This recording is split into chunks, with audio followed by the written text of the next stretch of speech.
Well, heck. That was crazy. Sorry about that. Anybody that was doing that live. Deep breath. And I don't know. Like, it's like Kermit the Frog just came up and said, let's listen. What does he sound like? No, I can't. I'm not prepared for I that. can't do Kermit. Miss Piggy.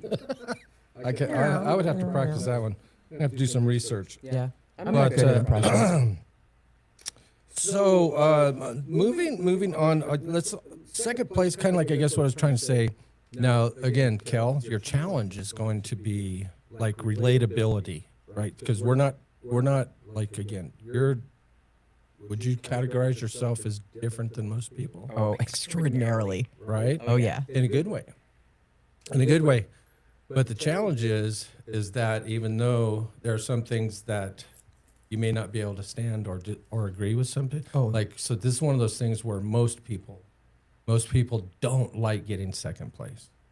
Right. And it's not just sports. Right. Right. And absolutely. We'll talk into that. So in a way, it's kind of close but no cigar. Yeah. You know, and how to deal with disappointment, tools and things like that. So let me turn this page here, and let's see. So Spectrum, here's a Spectrum thing that we all would like to do. And we are going to be talking about Kel's namesake, Rush, here real quickly. For those that don't know, I was blessed with being able to be invited with some friends that I hadn't seen in 46 years. Are you serious? Serious. I didn't know that. Yeah, I didn't Angel know it and was Neil. that No, it was significant. all Art's doing. I turned him down at first. Did I said, Art I go? am too busy. Yeah, Art and these two guys, they were going to go as a foursome. One guy couldn't go, and that's how I got invited. And at first I said, I'm not going to be able to do it, guys, you know. And then between them and my wife, who was the person that really kicked me out, you know, bless her heart, she says, you need to go. And she said, you'll like this, Kel. She said, you know, I look at like you and all your friends, and she says, there's two people in my life and all of school that I'm still in touch with. And she says, I see, like you have like hundreds of people that know you from your hometown. And so she says, you need to go. We're not getting any younger. This is going to be one of those memories. And so she was right. And it'll be probably the last time she's always they do right. this. I bet they're done after this. Who knows? I mean, 50 years. yeah, 50 something year tour. But so the second place Spectrum, and you guys will see why we come into this in a couple seconds. So here's the breakdown of the different kinds of second place, and we'll hit on all of these, right? So of course, we've been talking about it already. Competitive type of second place, sports, contests, types of rankings or anything like that, right? Mm-hmm. So like sink your teeth into this one. So there's a romantic second place sometimes. Oh, sure. Oh, Sure there is.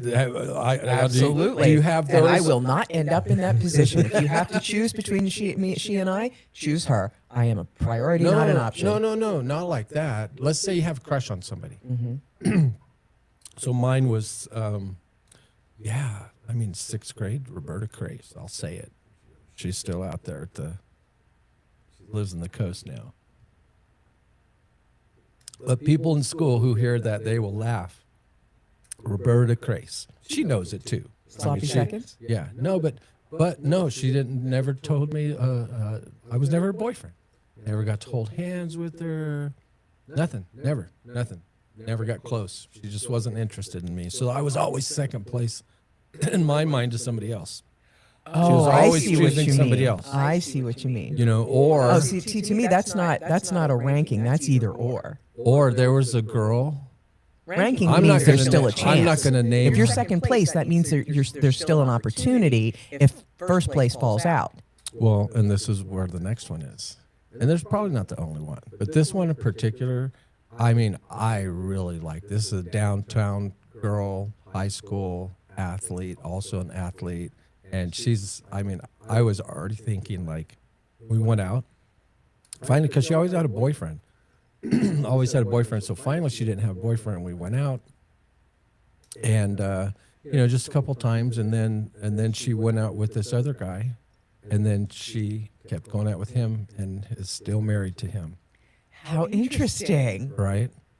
But I would have sincerely went to woo her and win her over. It was like that. So, so in that second place, it's kind of like, and I was happy for him. I mean, he's a great guy. You know, so it's unusual. So anyway, in the romantic second place, right? So you're almost chosen, but you know, maybe the right person, but at the wrong time. Also, my ex-wife's best friend before my ex-wife went to school. So she came in my sophomore year. And then, but the freshman year, her best friend, I definitely was trying to hook up with her. And again, same type of thing. She's like, I'm dating somebody, you know, type of thing. And then she comes in, my ex comes in school next day, and they become best friends. So all this time that I'm dating my ex-wife, there's kind of like this secret crush that's hard to difficult to get rid of, you know, because she was just beautiful, you know, just beautiful, very nice lady. And now family friend, and her husband, he's fantastic. All my kids, even though there's no blood related, she's Aunt Mary. You know? Yeah, we had people like that. You know, so funny stuff, sunny fun. Now career, let's talk about not right now, but career second place. So we're going through this dichotomy. So competitive second place, romantic second place, career second place, where you're runner up for a job or a promotion, right, or this big deal, you know, that you've been working on for 6 months, and they chose somebody. I hated that. Still, same thing. It's not sports, but when you're trying to close a deal and you have somebody, you know, some other competitor that gets it,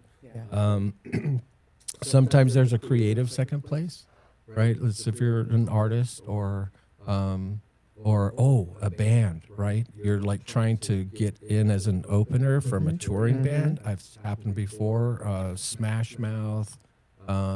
There's a handful of them that you're really wanting something, right? And so they're just like, you're not. Bon Jovi was an opening band at one time. Yeah, I saw them open for 38 Special. Well, and Van Halen too. They opened for Kiss, you know, back in the day. Everybody starts somewhere, right? Yep. But then a legacy second place, and this is what leads into Rush. So a legacy second place is where you're stepping into someone else's shadow, right? And that's where I'm getting chills. So I asked Kel to do a little research, and I'm going to turn the mic over to you after I have to go through this. But I have this written out here. This brings us to one of the biggest second place examples going on in music right now. Not second place in talent, but second place in this emotional placement. So I forgive me if I pronounce her name incorrectly, but Annika Niles, I think that's how you pronounce it. Niles or Neil. And walking onto the Rush stage, I was blessed to see them last Saturday after Neil Peart and Rush's 50-something tour. So it began June 7th of 2026, and it's named the Kia Forum, but it's the Inglewood, you know, it's the Forum, the LA Forum. Geddy Lee, Alex Lifeson, joined by the drummer Annika Niles. So the official Rush tour announcement describes the shows as an evening with performances with 2 sets. And I thought they were finished after an hour and a half. And then we went outside, and I was just like, I can't believe they didn't play Tom Sawyer. And then they're like, no, man, this is a break right now. You know, so I'm like, oh, that's kind of cool. And I'm like, and actually it makes sense too, because man, there's just a lot of, I mean, it's I can only imagine, the intensity, and you need a break. Yeah. You need Their shows have always. I've seen them. Especially her, right? Yes. So anyway, so the official Rush tour announcement describes the shows as an evening with performances with 2 sets, rotating selections from a 35-song catalog. So Niles is a German drummer, composer, producer, educator known for technical precision, creative groove, and recent interviews describe how she prepared by deeply internalizing Rush's catalog rather than simply copying charts. So Geddy and Alex have framed her not as replacing Neil in this kind of cheap sense, but as a drummer who helped make this new chapter possible after a very intimidating audition process and a major chemistry breakthrough. So, Kel, that being said, what did you know before? You're obviously a Rush fan. And what did you know about her? What subsequent research after I asked you to look into her a little bit did you find out? You know, I hadn't paid any attention to them in a long time. Mm-hmm. And so I didn't know. I didn't even realize that they had reformed and were going to tour again. I thought they were done Wow. after Neil died. Wow. And because they had talked 2015. about it, and it was back and forth, and yeah, we're going to do it. No, we're not. Yeah. So, life has happened quite a bit since then, and it just wasn't really a thing. And so I didn't even know Wow. about her. So it's amazing. Yeah. And her sound is different. Yes. It's like a meteor, more muscly sound to Right. me than he was. He had a very distinct sound, and so does she. I mean, she hits all the, she nails it, but it sounds different, and it's fascinating. So what's It's your cool. your Rush story? My story was my best friend at the time in high school. I was 14 years old, and she had turned me on to. She was educating me musically into what was cool. I came up through like 70s radio and disco and adult, album-oriented rock and And they adult were formed contemporary. in '76. Yeah, they were Right. formed, but I didn't listen to classic rock, and I hated it, as a matter of fact. And so I didn't listen to the radio station that played Rush. And Signals came out, and we listened to it together, and she turned me on to it. And Digital Man just hooked me. I like minor key. See, most of their stuff is major key, so it just didn't resonate. And with most me. music is. I mean, right. that's most, And yeah, it just pleasing to doesn't. the ear. It's not my thing. Yeah. I like dark, haunting, that Yeah, kind of just a thing. little angst. And or a little melancholy, that Suspension, kind of thing, yeah. emotion. And so Digital Man just knocked me back, and I still it's one of my ringtones on my phone. And so she wanted to, the announcement for the show came, and she wanted to go, and my mother agreed. The tickets were $9, and it was December 7th, 1982, at the Philadelphia Spectrum. And I didn't know what to expect. The only concert I'd been to before that was Sha Na Na when I was a little girl, and so I had no idea what to expect. And the opener was a guy named Rory Gallagher, and I fell asleep. It was so boring. Oh, during his He set, was so yeah. boring. But what it really was the contact high. Everybody in that place was smoking weed. I didn't even know what it was. And the whole, they were using the green laser lights and stuff, and the whole auditorium was like a cloud of smoke. And I didn't know, whatever. And by the end of the show, when we walked out, my mother had driven us. By the end of the show, when we walked out to find her, we were high as freaking kites, and we were giggling and laughing, and couldn't find her. So and- do you remember the concert? Oh yeah. Oh, Yeah. absolutely. Absolutely. I mean, it just blew my mind. I mean, I'd never seen anything like it. The laser thing really got me, and it was just mind blowing. And like I said, it absolutely changed my life. I became a rock journalist because of that. So it was always amazing to me the sounds that they could come up with only three guys, Three right? guys. So yes, so the sound production. So then life happened, and then so what have you found out about Annika? What was your discovery like? It was short, very short. Yeah, period it was of just time. quick. It was real I asked quick. you to do this today, but what She's have you found out? 43 years old. And she was in a band before that. And when they auditioned her, they were gobsmacked. They didn't know what to do. They're like, I think we have a drummer. Now what? Because they She blew him away. blew them away. Absolutely blew them away. And I think it was a thing that if they hadn't found that, blow your wig back thing, they probably would not have done this. You know what I mean? Like if that hadn't happened exactly the way it did, where they were just blown away in the moment and oh my God, this is it. I can imagine it would have been a lot harder. Yeah, for and them. I think, of course, her story is just beginning. She's I think she, from what I read about her, I think she kind of popped on the scene in 2012. So 14 years ago, right? And that's not that long ago, which would mean that she, had been, she was raised with drummers, her family. There was a couple of uncles that were drummers. Her dad was a drummer. And so when he found out that she had an interest in it, then he really helped facilitate that along with his uncles. And then so at one point, I think she also played with Jeff Beck. And so that, again, got her on the radar as far as probably being able to get on an audition. Right. I'm sure there was tapes and recordings and stuff that she submitted, but, the live audition must have been something. Like my watching them. So that's your first time. So Saturday was my first time. So I remember Moving Pictures 1981. When I'm accumulating music, I got that. And Tom Sawyer, same type of thing. XYZ, Limelight. What's that? YYZ. YYZ. Yes. Sorry. Thank you. Toronto airport code. But anyway, such his vocal range is very unique and different, and so. But it was palpable, the fan love and respect.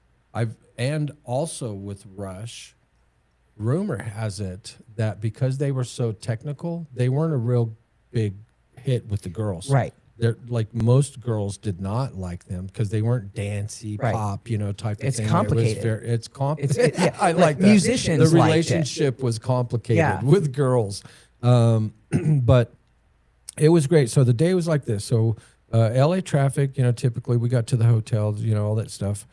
Surprised some other friends that did not expect to see some friends that were in there. So I did a whole little coordination. For again, people that they have not seen since high school. Wow. So I'm like, you want to do this theme, Art? You know what I mean? Let me take this, and we coordinate a couple things, and so that was fantastic. But having never seen them, I of course kicked myself because I never saw them while Neil was alive, right? And so I kind of because I could have. There's definitely times where I could have seen Rush, but I was just like, I just didn't do it for whatever reason. Yeah, life was happening. The last time I saw him was in Dallas at the Starplex, and I had a photo pass, so I was down in the pit, and Getty played with. When you're a professional photographer doing live shows, you get the first 3 songs, and then you have to get out. And he played with me the whole time. I have some of the most amazing shots of him looking straight at me. Mm-hmm. That was fun because I was the only girl in the pit at the time, and there were only a couple of us too. Surprisingly, usually for Rush, the photo pit. Yeah, and back then you're still a young little thing, and so he's just like, that was fun. Hey, Tom, that was really cute. But I don't think any, again, it seems silly to even say this, but I don't think any drummer, speaking of Annika, could ever truly replace Neil. So it's not about a replacement thing, right? It's about a stewardship. Right. Absolutely. Absolutely. Taking on. Oh, yeah. And so have you ever had to replace somebody, that was kind of legendary in your professional career? Where you replace somebody that somebody absolutely adored, right? Yes. Yeah. Tell us about that. Craig Moss here. Oh, that's true. Well, that's true. Mm-hmm. Yeah. Oh yeah. We still need to go see him. Yeah, we do. Yeah. I'm gonna put that on the notes. But yeah, that was sheer luck that I found Christian in a day and a half after Craig quit. I got to get together with lunch with that guy too. Yeah, I would love to. I would love to do that. So, but their tour kicked off at the Forum, was the band's first major tour return after a long break, 2015, and then Neil passed in 2020.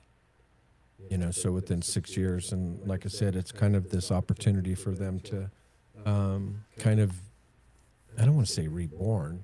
They're not reborn, but the train's just marching on. Refreshed. And they're still, and they're 72 years old, and who knows how much longer it's going to be. Sure. It's almost like the show was an absolute tribute to Neil. They had a couple of solos, yeah. Well, and then Amy Mann apparently, Right.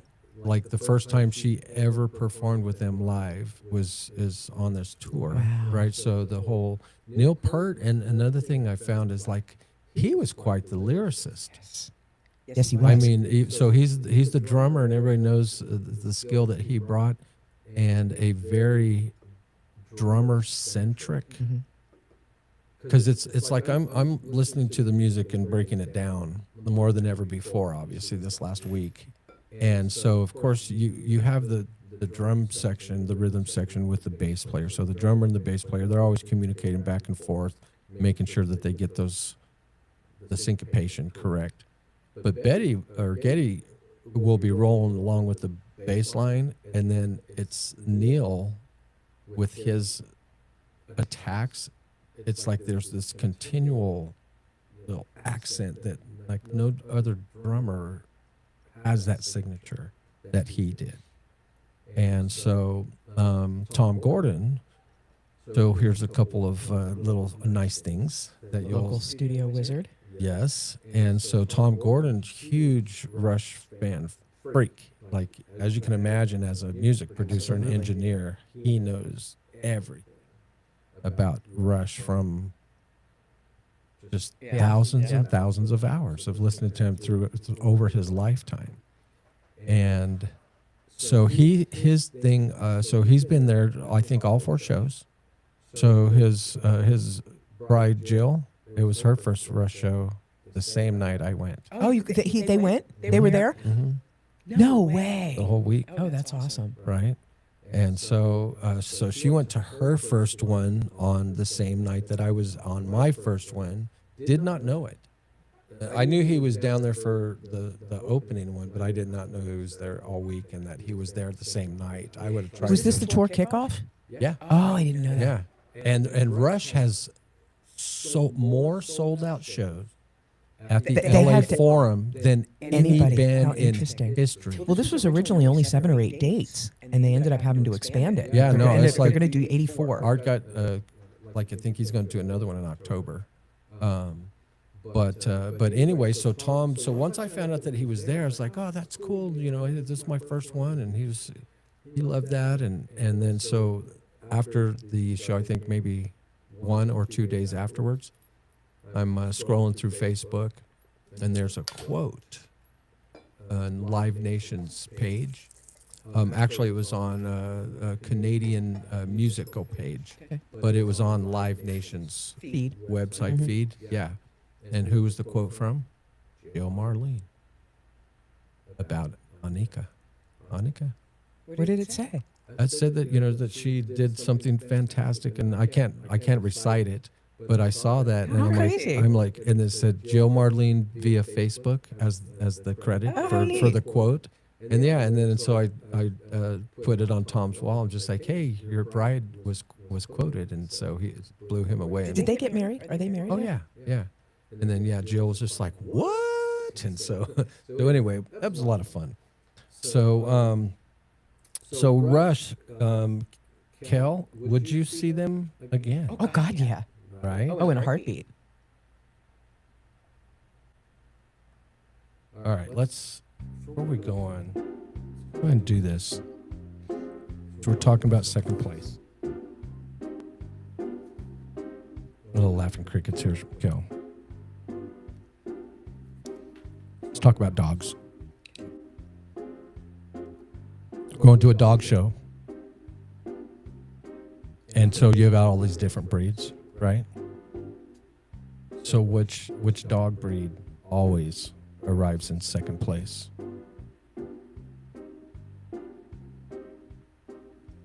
A silver retriever.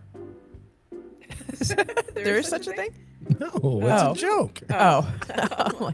It's a spin-off golden retriever. Okay, God, that could be a dad I'm joke. autistic. Too literal. Sorry. Yeah, come on, it's a joke. That's I'm gonna have to take you to a comedy show. That's what I always tell Darcy. She's so serious. I'm joking around. She's like, "No, honey, I'm joking. You need to go to a comedy show. Let's, we'll get through this." Oh, you'll like this one. even though we don't talk about this often, but what cost $1 billion that is absolutely worthless? Getting second place in a presidential election. See, now she's warming up. Now she's warming up. That's a good one. All right. God, I apologize if you've heard this already, but it's going to take you back in time. Okay, so a rope walks into a bar. You heard this one? No. Are you I've heard rope walks into a bar jokes, but there's many. All right, so he walks in, takes a seat at the bar stool, asks the bartender for a drink, right? Bartender tells him, sorry, we don't serve ropes around here. So the rope leaves, goes into a second place. Their second place. He takes a seat, once again is told that the place doesn't serve ropes.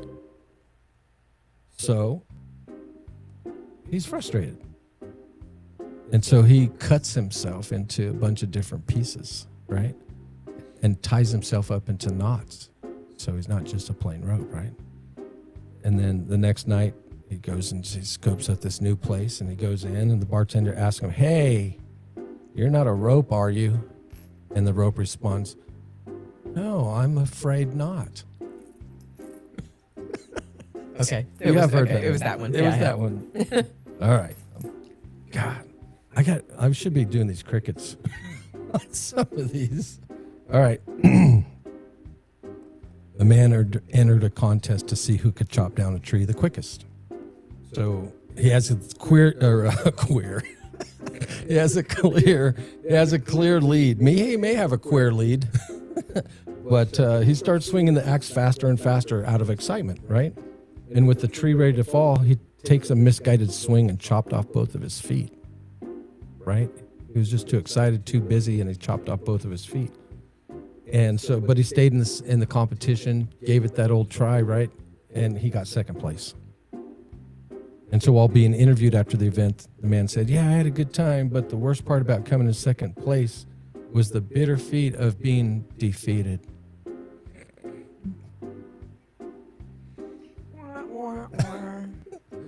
Okay, one last one. I got, you should like this one. I got second place in a stargazing competition one time.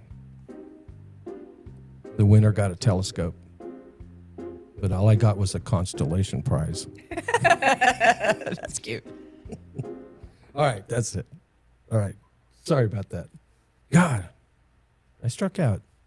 Maybe two of those. So now, what's the funniest second place excuse you've ever heard in your life? Like a reason why somebody didn't get first place. They got second place. Oh, people can come up with all kinds of excuses. I don't know. How about the judges were blind? Oh, yeah. Like a pageant, beauty pageant. Mm-hmm. My daughter got third place Miss Nevada one time. I thought that they were blind.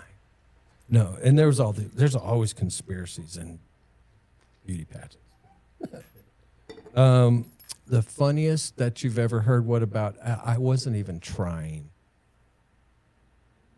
Right? I got second place. Yeah. I wasn't even trying. Yeah, I didn't even want to win. I didn't care. Yeah. Winning comes with all kinds of obligations. Now, what about this? Man, my knee didn't hurt. If my knee didn't hurt, I would have done it. You know, had an injury going on. They never say something like, well, the other person, the only reason they won is because they worked harder than me. You never hear people saying something like that. The truth hurts. All right, so let's finish up on our Rush conversation. Okay, so second place, replacing legacy, kind of, you have to, would you agree, like, for her to take this on, Cal? She had to kind of face potential failure. Not just from, maybe not getting an audition past that. Oh, What absolutely. if like after the audition, like what went through her brain? Sure. As far as just like, oh my God, what did I get myself into? And how would And how would she be received by a legacy of to see half a century's worth of fans. That's what I'm talking Yeah, about. That's absolutely. exactly what I'm talking about. Because Neil Peart, he wasn't just he isn't just the old drummer. No. He's part of Rush's identity, right? Think about that. So the band's identity passed away. I mean, as Well, and when you're talented. Well, I mean, you're a three-piece. yeah. you know, I mean, and as talented as Getty, I mean, there's no doubt that I don't know though, the musical construction, the composition. I mean, it was all three of them. But again, just the driving force of the songs was there was an original drummer, right? John Rutsey, I think was his name before Neil Peart, and then he couldn't do it for some reason. I can't remember if if he's sick or just didn't believe the band was going to do anything or whatever. But he was there too the other night, how neat. How neat. right? Wow. I'm telling you, it was a It was like reunion. multiple chills having been there for the first time. I watched the arena fill up like when there was like we were there early, right? And so I got the whole bottom floor was maybe 25% filled, and I'm like, wow, like is this thing gonna sell out? Oh, Oh, of course. Packed. Of course. It was packed. Oh, Oh, yeah. yeah. There's no way it wouldn't sell. there's no way it wouldn't sell out. And so, but Was there there an an opening opening act? But yeah, no. But for a lot of the fans, I know that from talking to them, and of course, like seeing this man, Neil, he represented mastery, precision, and then as I mentioned, I did not know that he was such a great lyric-driven person, but yeah, discipline, yeah, and at this point, mythology, right? Mythic person, even though we have all this, but so anyone coming after him simply isn't joining the band; they're walking into the sacred place, like behind that kit. Again, I'm getting chills. I don't know how many times this is gonna happen, but Darcy pointed out, man, babe, she made an impact on you, huh? And I was just like, yeah, because it wasn't just it's kind of like as a I mean, amateur drummer. I'm not a professional drummer, but at one point when I started in music, I was the best, in the band, in the drum section. I was number one. And I correct that one. I was number one, but when I got to high school, I was number two. I was second place. David Ribeiro was number one. I just thought of it. I just realized that. Because I was first snare. So number two, your first snare. Number one, you got to play with the tritones. Oh, Which I oh, those are the best. They're the best. they're the best. Oh, that was my So favorite. fun. Oh, yeah. So yeah. fun. And we our Triplet line was black. Oh, they were so Nice. good. Oh, they were so good. Yes. Band was Band was my life in Yeah. school. I was forced. I was forced into it. I was forced into playing. Forced into playing flute at 7. Wasn't my choice. But But and I I hated the competitive stuff. But but marching band was my my Yeah, that's your jam. yeah, that was my jam. I was Mama Bando. I was Mama Bando. But so, I think I'm driving this home pretty good. So Annika, she's not the second best. She's second in sequence after this giant, was there. It's a different kind of burden, right? You're not replacing somebody like Matt Sorum, right? When he came in and became the drummer of Guns N' Roses, right? They were both capable, and it's not like, he came in and did anything good or bad. He kept the thing going. But I mean, it's just different. This role that she has is replacing this like drummer god, Right. at least for this band, and this band that's went over 50 years. So they get that kind of that homage, that respect, that a lot of bands Oh, never absolutely. get to. Legendary status. Epic. That's what I'm saying. Legacy. So Call it. Call it. yeah. So who is Annika Nealis? So she's a drummer. I mean, German drummer, composer, producer, educator. As I mentioned, she's known for technical precision, creative compositions, and this energetic groove.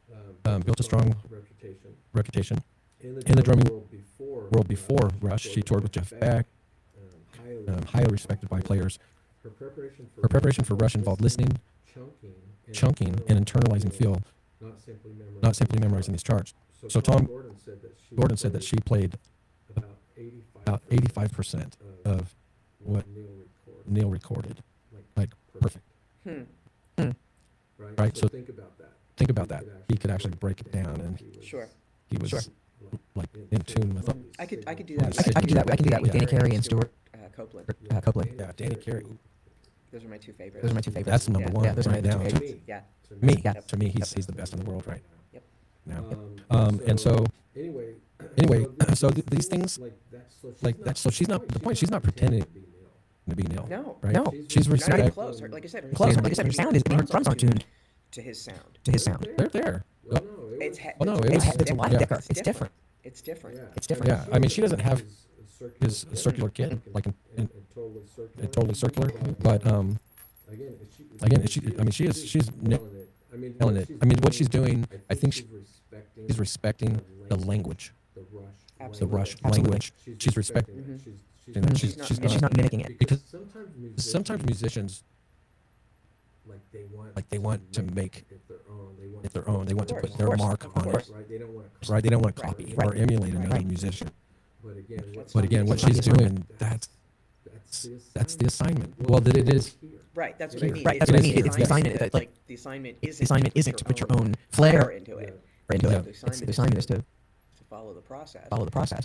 But but she she still still manages to put her Manages to put her energy into it. How do you perform? I mean, theorize this. So how would you expect to perform when some people come prepared, not to accept you? In other words, some people Yeah, are coming yeah, in look, hoping, oh, she It's like politics. It's like politics, within like the you're first right. 90 seconds. Okay, so she lost a stick. She didn't she dropped it, and in a split second grabbed it back and kept going. So it could have been this kind of catastrophe. And so in that moment, just the first 90 seconds, in the first show, the first 90 seconds, she dropped, and she just, it was And it like was right in there. Oh yeah, and she kind of sweeps underneath and just, it was like one fluid. Like look it up. Wow. You'll love seeing this. 'Cause the show is The show is already online. It's already Oh, on yeah. YouTube. Yeah, because like I can I saw part already, of it. like yeah, they already have like 2 hours, but it's not going to be like when they produce it because they've got Of the course professional cameras, and then you still got the. But I got to get an idea. Somebody get said an like idea. concerts like that, yeah, you're trying to with the sound, you're trying to kind of like put the ocean in a glass of water, Right. Right. Right. Sure. type of thing. So, but then some of them are. It wasn't are bad though. pretty It wasn't good. bad, though. Yeah, It was some of them are like- pretty good. You know, for You looking know, like for looking like a cell phone cam, cam, the sound was the sound was excellent. The second place sometimes the most courageous place to stand. I think so. I think so. I think so. I think so. Yeah, I mean, because it's Because you're dealing with Because you're dealing with your own, you know, Yeah. energy of loss. plus the judgment, Plus the judgment of others. in the moment, too. You know, You know, and you're confronting, you know, all the hard work all the hard work you put into it wasn't good enough. wasn't good enough. You're You're confronting, confronting, you know, worth. You're worth. You're confronting confronting. What do you merit. think about this challenge for Annika? What does it take to be yourself while honoring someone else's legacy? Because she's definitely honoring his legacy. So what does she need to do to be herself? Because she's herself, I'm sure, with her bandmates, She, but I'm talking She- like the public, I right? think think she just has to be herself. She just has to be herself. Uh-huh. Just by virtue of the fact by virtue of the fact that she's a woman, Right. changes the whole conversation. changes the whole conversation. Yeah, I was thinking about that too as I was putting this outline together. So it's kind of like music has been a man's world, especially when rock came, right? The guitarist, the bass player, everybody. It's always a man, right? So in the drumming world, certainly dominated, probably by most males. And then you have, of course, females that did become part of bands, but the first kind of that they gravitated to was vocal, right? Which makes sense. And then you got lead Ford, that comes in, another then Hart, and Pat Benatar, and all these other rockers that Joan Jett, yeah. And so, but there are not too many female drummers. It is something else because I'm watching her, and like Neil said, I saw an interview with him where he was talking about, I'm not going to be able to do this forever. And they're like, well, really? Like, there's a lot of people that go and tell their older, and he goes, hey, you watched me? Do you see like what I do behind the kit? It's not like He said something. I can't remember the drummer. He's I just like, think it's, it's easy. it's not like I'm so and so. You know, it's Right. there's a Right. drummer reference, like he just likes this no life beans. Yeah. Just like Yeah. maybe a couple Charlie times. Watts. I think that may have been it. So very physically demanding. And I think that's the main reason. I think that's the main reason there aren't many women. It takes a physical. It takes a physical endurance that we just aren't built for. Yeah, Darcy, that's what she said. Because you're smitten by her, and I'm like, no, I mean, it's not like that with her. Fascinated. Yeah, I no, said, no. and then she goes, no, from a Professional musical musical standpoint. you are smitten. I'm like, Oh, absolutely. sure. No Oh, question. sure, no question. Oh, I will admit that all the time. You know, I mean, the whole entire concert, I was watching her. Sure. Why Why wouldn't would you? I mean, you know what the And other you know what the other people people like. like. Well, and they were having fun. Tom pointed out that Alex flubbed things up the most, more than anybody. How funny. I didn't Funny. listen I didn't listen to it. I'll go back and watch the whole show. watch the whole show. I did bits bits and pieces just to see her, but see her, but and So- Getty's voice was- he's not maintaining. he's not maintaining pitch very well. It It's- sounds solid. sounds solid. Like it doesn't. It's not. you know, like Brian Johnson. You know, like Brian Johnson. It's not racked racked out. But he's got a having tough job. He's having a hard time holding pitch. pitch. Yeah, It yeah. There was all over the place. a little bit of fatigue, you know, and so, but it's his own fault. He's the one that created that stuff. So hey, the second chair lesson. So first chair gets the mythology. Second chair gets the comparison. But the second chair also gets the chance to prove that continuation is not Yeah. betrayal. Yeah. Now I'm gonna That's a good point. I'm I gonna like read, that. read something to you, and then I'm gonna have you comment afterwards, because we're gonna tie this up with Rush. So when someone beloved, how do you say that? Beloved or beloved? Beloved. That's what I thought. Yeah. So when someone beloved, legendary, or irreplaceable is gone, next person who steps in often gets judged before they even begin. Fans, family, companies, teams, communities can feel like moving forward dishonors the person who came before. Right. So that's something again that we hit on. So Neil Peart, he's not just the drummer who used to be there, because for many fans, he is part of this emotional and creative soul of Rush. And so when Annika steps in, some people have these potential conflicts of, can this still be Rush?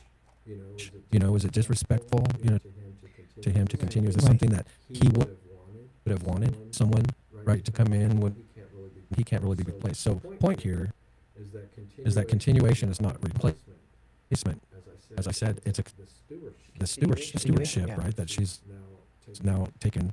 And so her job is not to erase Neil Peart. It's not to outdo him, imitate him perfectly, like we spoke of, or pretend that the loss of Neil didn't happen. Her job is to honor the music well enough that it can keep breathing in front of the people who still love it, right?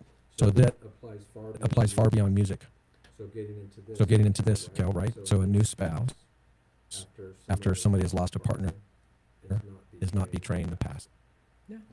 Like if somebody's Right. widowed, Right. widower, you know, type of thing. Of course. I've never. Something- I've something never like understood that. that mentality. Yeah, but I could understand, again, a person struggling.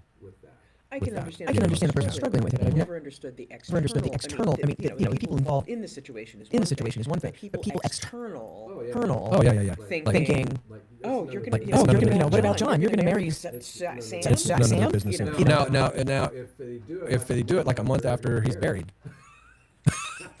You know, it's funny. It's funny that you say that, because I was on Facebook last night in one of these groups. in one of these and groups, and I think it was dating over 50 or something. 50 or something like that. And this woman posted about how she's ready to mix and mingle mingle and find a a partner, blah blah blah.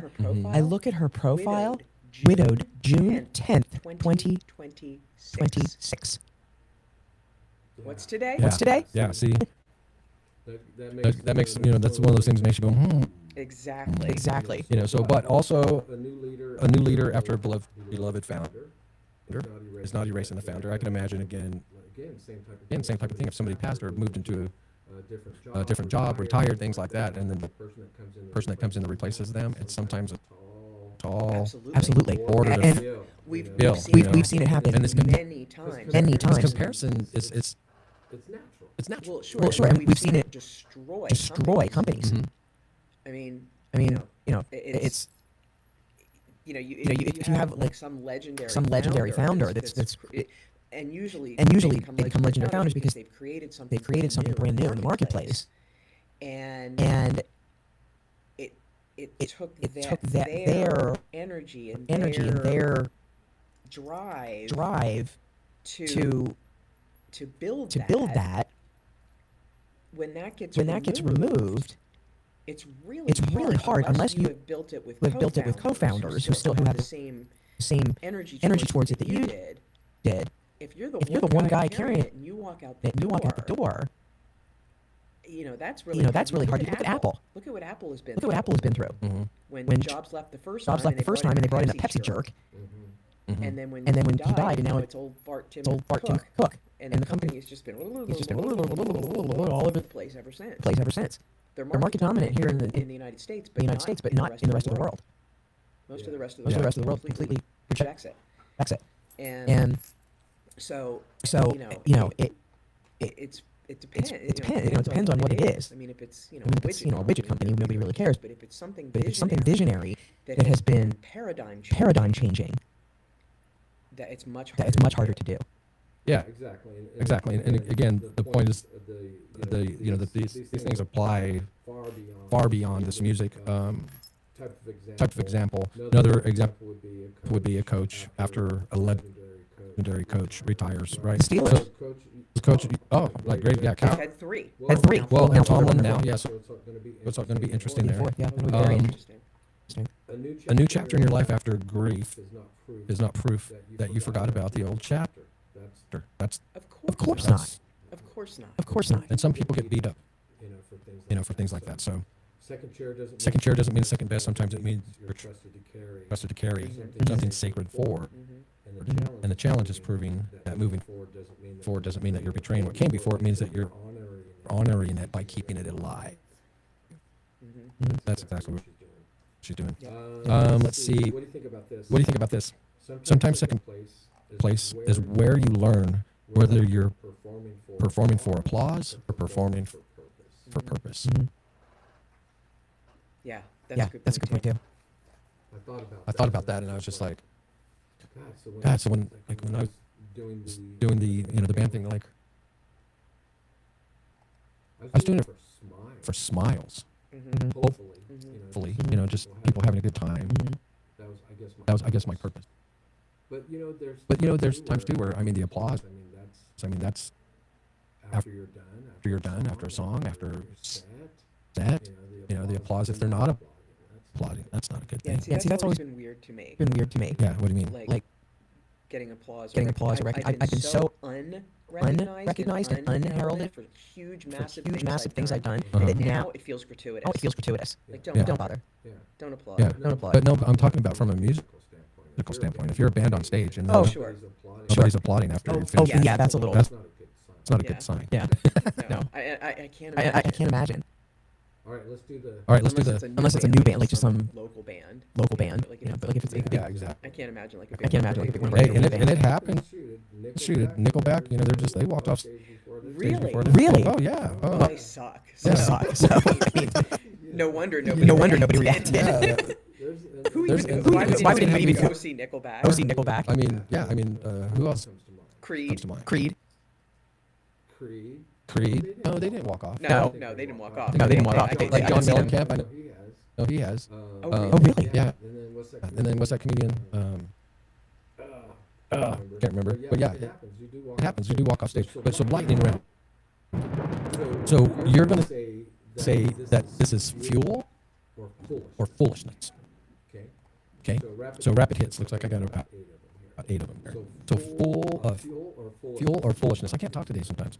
Fuel or foolishness. Replaying the loss all night.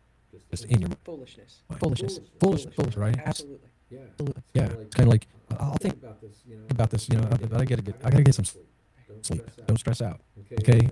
Fuel or foolishness. Blaming the judges. In a contest, obviously. Blaming judges. No, it's foolishness. I mean, even if they were wrong, you're not going to get anywhere with that. Exactly. That's exactly right. Look Look at the Patriots. at the Patriots. Fuel or or foolishness. Congratulating the winner. Absolute fuel. Right. Absolute fuel. Absolute fuel. I love it. I love it. Fuel or foolishness. Posting, I was robbed online. Please, unless it was obvious that there were, and you've got a and whole then you've got a whole cabal behind you going, yeah, you were robbed. yeah, We you saw were it robbed. too. We saw it too. No, No, don't do that. don't do that. Fuel or foolishness. Quitting because you almost won.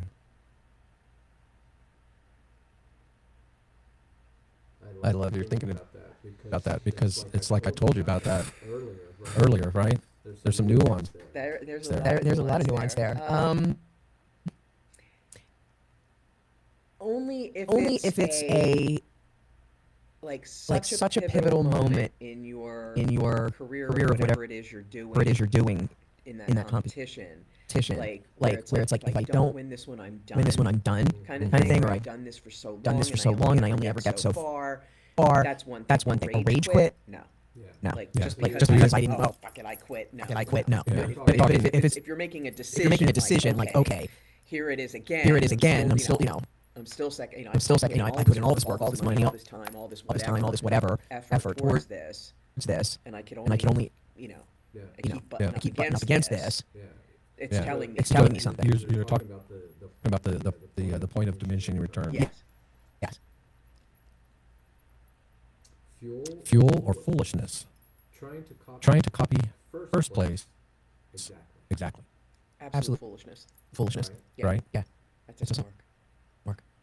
And that would you get too though. It, Like if it was it would depend. It would depend if it's a very procedural, step-based, technical technical formula. thing where there's no nuance. no nuance involved, or there's no personal skill or whatever involved. That's one thing. Oh, that's one thing, but that's so rare. Right. Almost every competition. every competition, It's about the personal energy. you bring to whatever the thing is. The thing is. The thing is the thing. It's all the same. Basically. Basically, It's the energy that the players bring to it, or the competitors bring to it, that even even make make it a competition. make it a competition. So Last one. Fuel or foolishness. Saying I don't care when you do. Absolutely. Oh, that's foolishness. Care. oh, that's foolishness. Yeah. It's not true. Don't take that. Yeah. Don't Yeah, just like front. don't front. Don't lie to yourself. Don't front. Right? Right. Let's see here.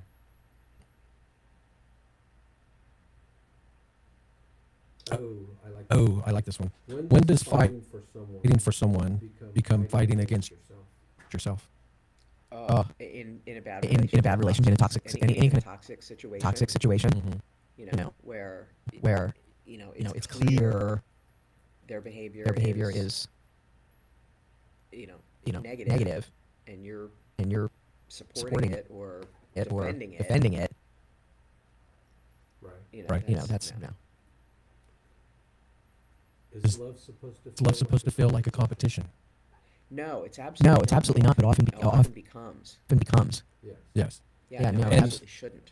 It shouldn't. I would agree with that, and also what Art pointed out is that as long as the competition is fun. Well, sure. Well, sure, I mean, yeah, if it's it's playful. It's playful, whatever. Playful, But yeah. Where and it's it's a known competition, like like a state, like we're gonna play a game and I'm competing against you. against you. Most competition in relationships is completely subconscious. completely subconscious. Yeah. I am the backgammon king, and she Ooh, is I used to the love back. cribbage back- queen. Interesting. I haven't played either. In a Haven't long played either in a long time. time. No, by that. What about Mahjong? What about She- Mahjong? she doesn't- Mahjong come back. You said it before. She taught me how to play, but she didn't teach me how to win. Exactly.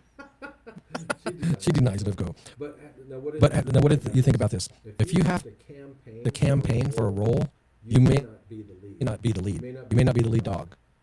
In other words, I guess this point is like your work should be able to speak Yeah, for but itself. But no, no, I'm I'm going to gonna disagree with that one because disagree with that one because in a world where attention where attention is currency, Mhm.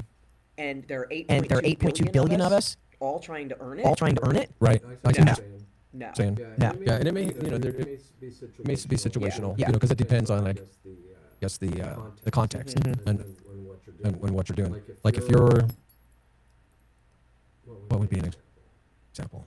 Oh, let's go workplace. Let's say that you were vying for a promotion with another coworker, and then you're taking everybody out to drinks out to work and talking about why you deserve the job. Absolutely. Stuff like- PR campaign? Hell Hell yes.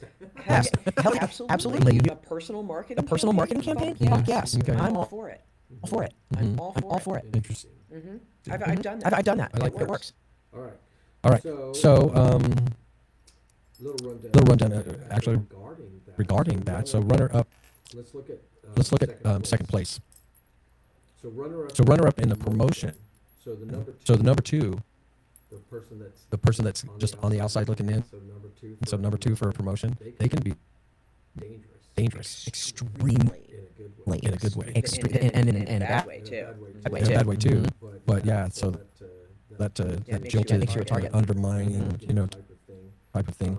In In business, almost getting getting the client when when you almost get the client, Ugh. right? So what that does, again for winners, right, is that number two studies harder. In Like, why? business, In Why business, did it? yes. In In business, absolutely. Just absolutely. Right? You You absolutely. can't just like bitch and moan just like yeah, they've been getting, they always they always No, teach you that's, to that's, do that's a it. learning experience. Experience. Yeah. So losing to a competitor. So you're number two, but losing to a competitor. Number two can innovate while number one is on the throne. is on the No throne. question. No question. That's, That's what what happens. Happens. That's That's often what happens. Yeah. Yeah. Look at the current, Uber Uber and Lyft. Right. all, Right. they're, You know, like, all they're, Yeah. as soon as somebody, comes up with the idea, up with the idea, instantly you get people trying to copy Building it. that trying to better Building that better mousetrap. Instantly. Yeah. So again, We're talking about what's the matter with second place, and and again how you can actually take that, use it as fuel, learning, getting better, innovating. Sure. So when you're number two in the market, right? Number two is close enough to know the game, just like we're talking about, but hungry enough to improve it. Because There's something about hey, we're number one, and you can rely on that in business, and we're number one in this. we're number one in this, and we're number one in that. But then number two is saying, yeah, but you're not going to be there, right? Because we're working on this on the side. And And some place, some situations, situations, second place is good enough. Like in a Like in a company, company like that. If your if your top top competitor is competitor a is $50 billion $50 billion company, company, or a or a $45 billion $45 company, and you don't have to do as much marketing because because your your product is the same, product is the same, and you get spillover business. Yeah. Who cares? Yeah, Who because cares? what was there was like one marketing campaign that did something like that. Hey, we're number two. And that's okay. That's bad. Yeah. That was That good. was That was good. good. I mean, you're going to pay attention. I mean, you're going to pay attention to that, and you almost wanted to. You felt sorry You for it. give it to them. It's like Like the the underdog. It was the underdog. Exactly. effect. The underdog effect. Yes. Bam. Yes. I mean, that's brilliant. So, but second place in business, business detective, a little ad here. So second place actually leaves clues. The question is whether you're going to investigate them or just bitch and complain. Right. Right. Seriously. Exactly. That's What are you gonna do? Yeah. some good stuff there. Right? So don't gloss over that. Anybody listening. So comparison and identity. The pain of second place often comes from attaching that outcome, to your identity Right. instead of the process. Right. The journey. Expectations and And it sounds Expectations and a little outcomes, corny, yeah. but man, No, you- true. just like, do not. I got second. Don't let I got second become I am second. Right. Or I'm first Or loser. I'm first loser. Yes. Yeah. Yes. That's where People kind of lose the lesson. Mhm. And so let's go with what's the verdict. We've got about 10 minutes left here. So what's the verdict? Thumbs up or thumbs down? Second place hurts more than last place. Yeah, it could. Yeah, it could. Thank you. It could. Good job. Yeah, Yeah. good job. Yeah. Good job. It's true. Yep. Yep. It's true.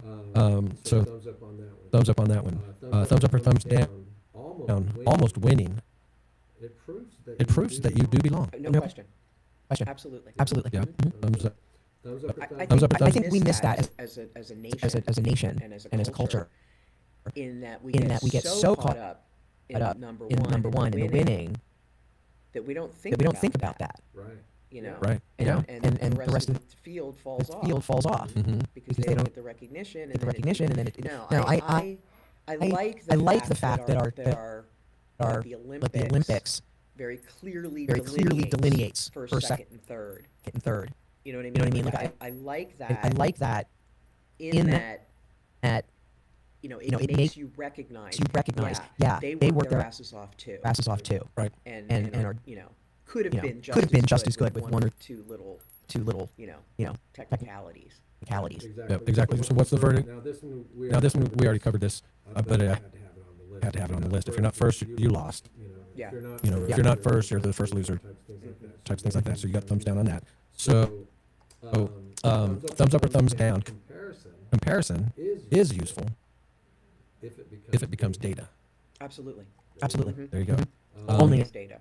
as data. Some people need second place to become great.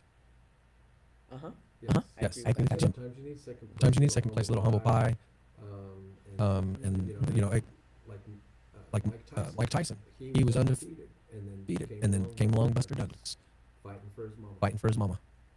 Just passed away, and then that humbled him.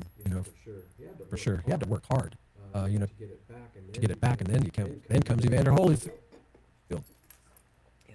He was so frustrated with second place fighting Holyfield, he had to bite his ear off. All right. Thumbs up or thumbs down. What's the verdict? Being the next person after a legend is harder than being first. Say Say that again.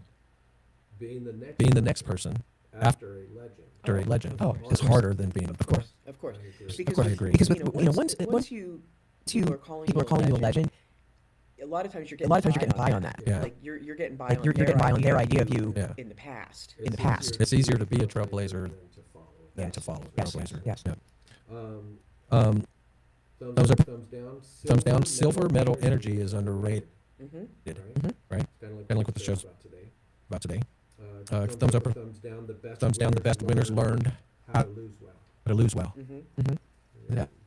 I I think it's called learning how to accept disappointment gracefully. Right? Matters of fact. Have some tools here. Have some tools here. So turning almost into fuel. So again, second place. What's the matter with second place? So if this happens to you, where you're just outside of what you wanted, keep it grounded. Losing or almost winning can trigger rumination because the brain replays controllable moments. You agree with that? Yeah, it's true. Matters of fact. Comparison can help learning when it is specific, but harms identity when it becomes global. Say that one more time. Comparison can help learning when it's specific. Yeah. Yeah. Absolutely. Harms identity when Oh, it No becomes question. No Question. question. No question. Yeah. Another matter of fact, skill growth requires feedback, repetition, and emotional regulation. Last, high performers often use near misses as data, not proof that they're worthless. Absolutely. All matters of fact. So Kel agrees with all those. So let's tie this back to Rush. So Annika's example, again, as we pointed out, it's not about being Neil Peart. She has been from, again, I've never met her. I mean, just saw her for the first time, but the research, it's about preparation. She seems to be about respect. The work that she's put in, and God, the courage that she is taking on under comparison. Wow. Under the comparison. So, tools, right? The second place conversion formula. So in business we have a conversion equation. But so this conversion formula for second place, step one, grieve it just cleanly. Just like, man, that one hurt. I really put a lot of work into this, and but this person deserved a little bit more than me. Now I got to get back to do a little bit harder work or whatever. Step two is, of course, separate your identity from the outcome. Right? I place second. It doesn't mean I am second. Right. So that's super important. Extract the data. What worked? What didn't? What was controllable? What can I do something about it? What can I not do something about? You can't do something about somebody's about their age if you didn't get somebody younger than you that may have something that you don't because of a youth or height in basketball, different things like that. Choose one. Upgrade. Step 4. Not a personality thing, right? Not personality rebuild, but just one fix. So own that you got second place. That one hurt. Don't pretend if it's something that you really wanted. Separate your identity from the outcome. Extract data that you can use, and then choose one upgrade. Not a personality rebuild. One fix. So again, athletically, maybe you need to stretch more. Maybe an extra half hour before the day or at the end of the day, something like that. And again, maybe it's doing an AI course. Maybe there's some inadequacies in the workplace, and you're not being up to date with things like that. So choose one thing that you can upgrade, and then re-enter the arena. If it mattered, don't let your almost moment be the end. Like so, second place, kind of recalibrate, then jump back on that proverbial horse. So that's kind of like a. Now, what about an audit?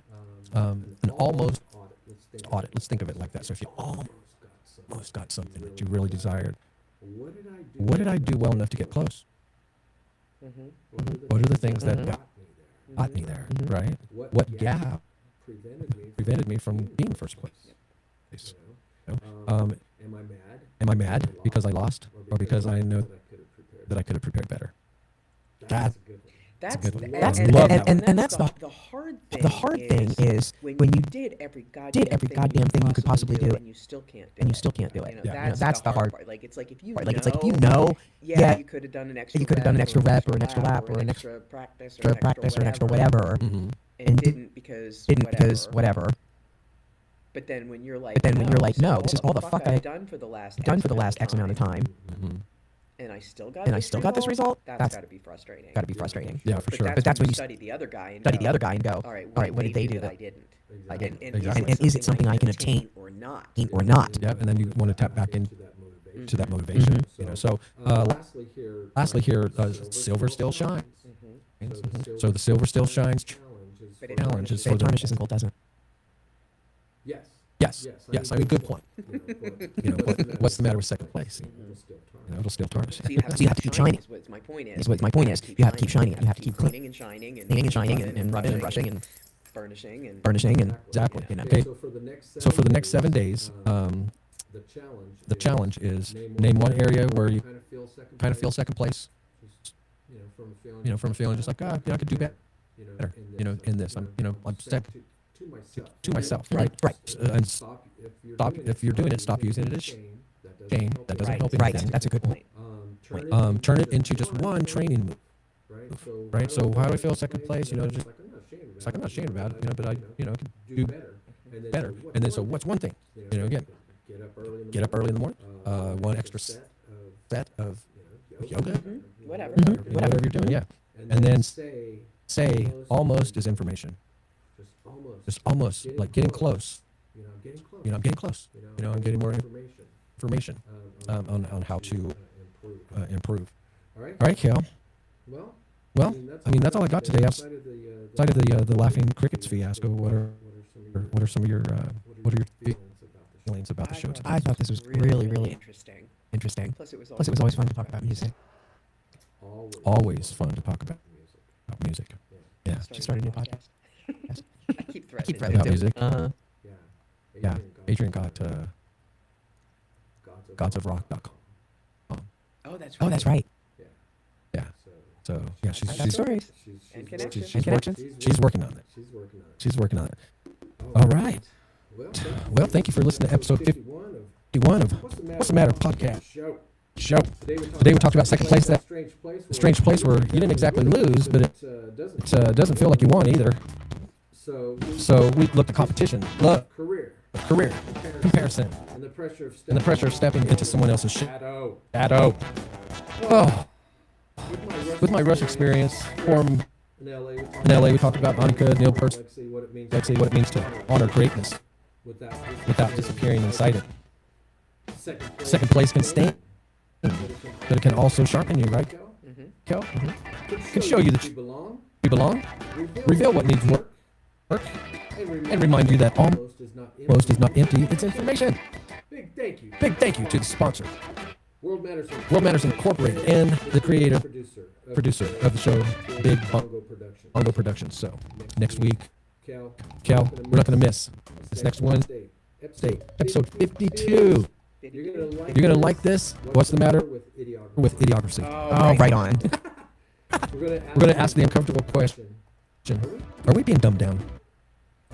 Is it possible, or even probable, that attention spans, media habits, education gaps, algorithms, culture, making us less curious, less patient, easier to manipulate? What's the theory? Where's the proof? And what can we do about it without turning into the get off my lawn crap?